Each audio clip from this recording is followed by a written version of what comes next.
Hey guys, what's going on? Jebb here, and in today's video, we are going to be talking about Cardano because I think the bottom might be in for Cardano, and I'm going to be showing you exactly why in this video. If you want to know where Cardano might be going over the next 7 to 14 days, this is the video for you. We've got a lot of great content to cover. You're not going to want to miss it. If you're interested at all in the Cardano price, you have found the right place. Without much further ado, let's go ahead and dive right on into it. 2 days ago, Cardano broke bearish out of this symmetrical triangle pattern, and it pulled all the way back down to our support level that we drew earlier on this week at $1.90. Now, we expected Cardano would break bearish here. We expected it would hold this level, but here's what I think is going to happen from here. I personally think that Cardano is going to maintain $1.90 as support and is going to manage to break back up above $2 and continue moving to the upside as Bitcoin and Ethereum do as well. I think over the next 7 to 14 days, Cardano will be trading up towards $2.45, and in the next 30 days, Cardano is going to be pushing up towards $2.80, as well as pushing all the way towards $4 by the end of the year. But let's back up. Why do I believe that's going to happen? Well, first and foremost, let's look down here at some of our technical indicators. For one, we can see that the RSI here on Cardano's daily chart on the 27th of October pulled back to 32. That indicates that we became very oversold and the market needed to bounce. On top of that, we did see a bearish MACD cross right here, but I think we're actually going to see some reversal happening on this relatively soon.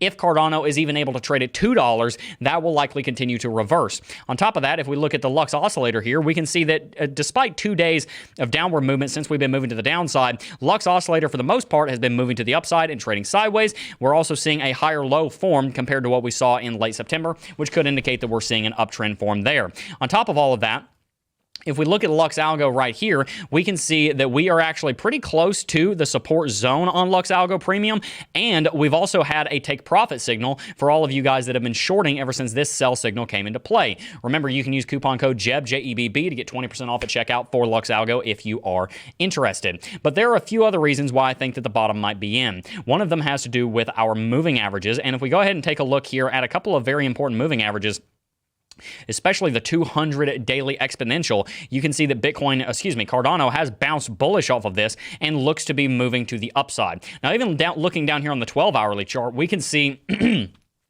that Cardano has put into play a bullish engulfing candlestick formation right here, and down here on the MACD, we have been reversing bullish and are moving to the upside, which is a very good signal. On top of all of that, we can look at the RSI here and see RSI push down to 29, indicating that we became oversold for a time. Also, if we take a look here at our volume, we can see that while the volume isn't that high, we have had a little bit of a blip in volume, and with the rest of the cryptocurrency market trying to put support under it and trying to continue rallying, especially Ethereum right now, there's a very strong likelihood that Bitcoin and Ethereum and Cardano are all going to go into uptrends. And the final thing I'll say on this point is that Cardano has established a strong zone of support right here around $1 to $1.50, and over the last couple of weeks, Cardano has been establishing a strong zone of support between $1.80 and $2.45. I think that similarly to how we saw a couple of big rallies break out of our previous zone of support, we're going to see something similar happen here, and Cardano is going to go on a big rally. So here's what I think is going to happen. I think that Cardano is going to rally all the way to $2.45. Where am I getting that from? That is a local level of resistance that was set on the 25th of September. I think we're going to push all the way up there in the next 7 to 14 days. Then I think in the next month, sometime before the end of November, we're going to be pushing $2.80, which is a local level that we set back around September the 11th. And then we're going to be pushing towards $3 to $4 by the end of this year as Bitcoin and Ethereum start to take off. But I'd love to hear your thoughts down below. Where do you think Cardano is going next? Is it about to have a big recovery? Is the bottom finally in, or is the bottom going to fall out from under Cardano? And do you think it's going to go into a big downtrend? I'm personally in the camp that it's about to see a rally, but I'd love to hear your thoughts down below. Anyway, guys, that's all I got for you today. Before I go, I do just first want to thank each and every single last one of you for watching, as always, and I will see you guys in the next video. Peace. Oh, I got a real good feeling.